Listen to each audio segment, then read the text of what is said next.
It was a still, uneventful Saturday night when a minor disagreement sparked something unexpected. Just a coffee mug left in the sink, nothing dramatic, the kind of thing that had happened 100 times before. We'd had spats like any couple, but this one felt different. Her voice wasn't irritated or weary, it was distant, detached. When she looked at me, the warmth in her eyes was gone. Instead, she said, "If you're unhappy, you know where the door is." I stood there for a second, thinking it was just a careless comment made in the heat of the moment. We'd been through too much together, a decade of shared struggles, long nights, lost jobs, family stress, her fight with depression. We'd weathered so many storms. I truly believed what we had was solid, not something that could be shaken by one offhand line. But the way she said it, calm, emotionless, sliced through me. I didn't move. I waited, hoping she'd soften, take it back, show even a flicker of emotion. But instead, she glanced down at her phone, scrolling with her thumb like nothing had been said. That's when something inside me gave way. If I could be dismissed so easily, maybe I'd been holding on to something that had already left us both. I walked quietly to the bedroom, pulled out a duffel bag, and began to pack. A few shirts, some jeans, my toothbrush, laptop, just the essentials. I moved slowly on purpose, half wishing she'd come after me, say something, stop me. She didn't. The silence outside the room roared louder than any argument we'd ever had. When I stepped into the hallway with my bag slung over my shoulder, she finally looked up. Her expression was more annoyed than anything else. "You're actually leaving?" she asked, her tone sharp. "You told me I could," I said quietly. "So I am." She crossed her arms. "Fine. Go. But don't expect me to run after you." I gave a single nod and walked out. The door shut behind me with a soft but final click.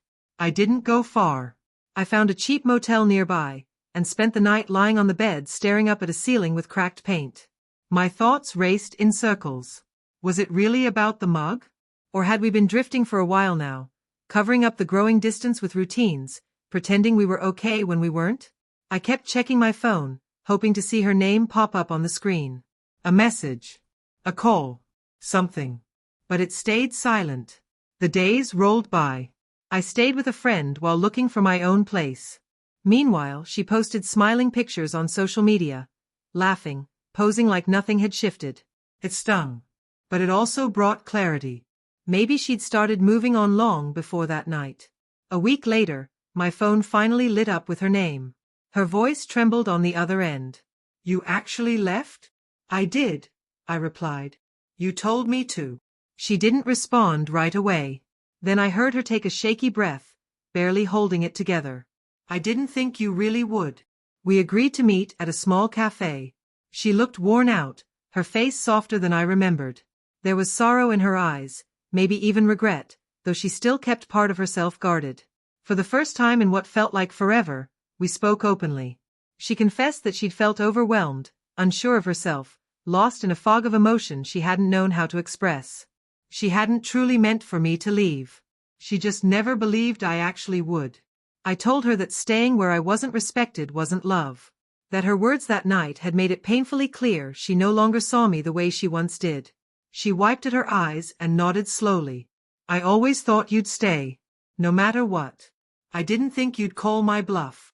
We didn't dive into some dramatic reunion. There were no tears and kisses moments or overnight promises. Just an agreement to take space, to figure things out on our own. Maybe one day, we'd find our way back. Maybe not. But one thing was certain now. I finally understood my own worth. I wouldn't stay in a place where I felt unseen. Walking out that door wasn't giving up.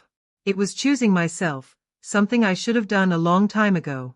Because love isn't about clinging through pain or silencing your own needs.